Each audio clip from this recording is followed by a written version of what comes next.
Okay, Arthur the rat. Once there was a young rat named Arthur who could never make up his mind. Whenever his friends asked him if he would like to go out with them, he would only answer, I don't know. He wouldn't say yes or no either. He would always shrink making a choice. He would always shirk making a choice. His Aunt Helen said to him, now look here, no one is going to care for you if you carry on like this. You have no more mind than a blade of grass. One rainy day, the rats heard a great noise in the loft. The pine rafters were all rotten, so that the barn was rather unsafe. At last, the joists gave way and fell to the ground. The walls shook, and all the rats' hair stood on end with fear and horror. This won't do, said the captain. I'll send out scouts to search for a new home. Within five hours, the 10 scouts came back and said, we found a stone house where there is room and board for us all. There is a kindly horse named Nellie, a cow, a calf, and a garden with an elm tree. The rats crawled out of their little houses and stood on the floor in a long time. Just then, the old one saw Arthur. Stop, he ordered coarsely. You are coming, of course. I'm not certain, said Arthur, undaunted. The roof may not come down yet. Well, said the angry old rat, we can't wait for you to join us. Right about face. March! Arthur stood and watched them hurry away. I think I'll go tomorrow, he calmly said to himself, but then again, I don't know. It's so nice and snug here. That night, there was a big crash. In the morning, some men, with some boys and girls, rode up and looked at the barn. One of them moved aboard, and he saw a young rat, quite dead, half in and half out of his hole. Thus, the shirker got his due.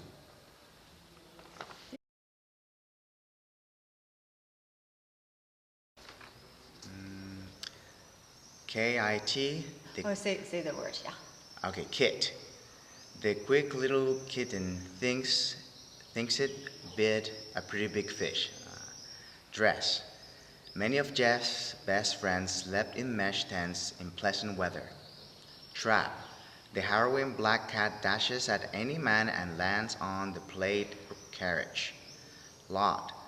The honest swan stops and acknowledges the fox dodging the butter wasp. Strut. Mother loves butter that comes from the southern countryside. Foot. The butcher should put the pudding in the wooden nook to cook. Bath. Can't half the staff ask to transfer to the enchanted castle in France? Cloth.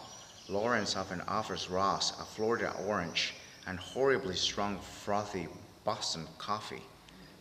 Nurse. The early bird preferred the earthy worm. Fleas. These unique machines teach people to speak and reason. Face. The raven waits until late day for the great wave to break. Palm. Father and Ma set to calm the facade in the Nevada Plaza. Thought. The small walrus, I cannot pronounce that, walrus caught the hawk in the salty water. Goat. The rose slowly grows in Owen's old grove. Goose. Beautiful music booms and humans move to the groove. Price. The shy writer types at night to fight the silence in my mind. Choice. The spoiled boy hoists the toy from the soil. Mouth. Mountains of flowers crowd the grounds about the house. Near. Deidre's fear seriously interferes with her ideal career. Square. Beware of scarce fairies, rare mares, and scary prairie bears. Start. The Sahara party marvels at the far star on the safari. North. Laura's warm aura reforms Thor's horse for the important war. Force. The adorable boar snores hoarsely and notoriously hoards imported pork. Cure. The tourist endures ruler tours of Europe and procures gourmet bourbon. Happy, the coffee, salami, spaghetti, and macaroni are ready. Letter, sugar covers the tiger's whiskers. Comma, Bertha's and Cinderella's saga is a drama. R, Richard, Wilbur, and Harry are running around the treacherous river. L, Linda and Ellie pull belly muscles laughing laboriously. NG, the singing mockingbird is swinging on the ring and dings the awning. TH, the thespians gather and breathe 3 authentic breaths together. H, Harry and Hillary happily harvest heaps of herbs behind the beehive. Yod, or Y-O-D, the cute, dutiful blue cuckoo resumes cooing suitable tunes enthusiastically. W, Will and Drew whistle when the wind blows between the whimsical weeping willows. ING, Mrs. Fanning is walking and hiking in Wyoming. S, Susie lives in her sister's house on Easy Street with her Siamese cats and Siberian Husky dog. My father thought it important for his children to learn English, so we went to a language school after regular school in the afternoons. Oh, so from when you were little? Yeah, since 6 or something. But I don't think I started, I mean, I knew English, but I really took off speaking English when I lived in Salamanca. Because it's a city, lots of students, international students.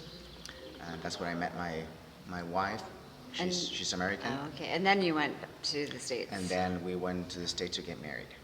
I see. Okay. And it was the first time that I had lived away from home, from my parents, from my country, my city, and so it was a shocking experience. And you know, I just met Christ there through some friends, and I'm here with him right now. And from there, just working in ministry just made sense to me. Right now, it's a mix. It's not from Barranquilla anymore. Like people in Colombia think I'm a foreigner. But people in Spain know that I'm not from Spain, so it's. So you have influences from both. Mm-hmm. Okay. I think I really enjoyed going to the beach in Deba with them. We were exhausted after the hard descent, and then taking our shoes off and putting our feet on the sand. It felt glorious, and then we went and lay down and feeling the sand in our muscles that needed like something massaging us. That felt great. And then even more so, we went into the water, and the water was just perfect. You know, it was a little bit cold once you dive in. It was wonderful. So we just have lots of fun on the beach yesterday. No lo he pensado mucho. La verdad, lo vi como algo desafiante, divertido para hacer con mis amigos. No, aunque sé que tiene significados espirituales y todo esto, como que lo hizo el apóstol Santiago y todo esto, no he mirado mucho esto, lo estoy haciendo. No, estoy, como la vida en general es bastante ocupada. Sí. No, estoy disfrutando el estar desconectado, solo tener que caminar y hablar con mis amigos, o no hablar con mis amigos cuando no quiero. Sí.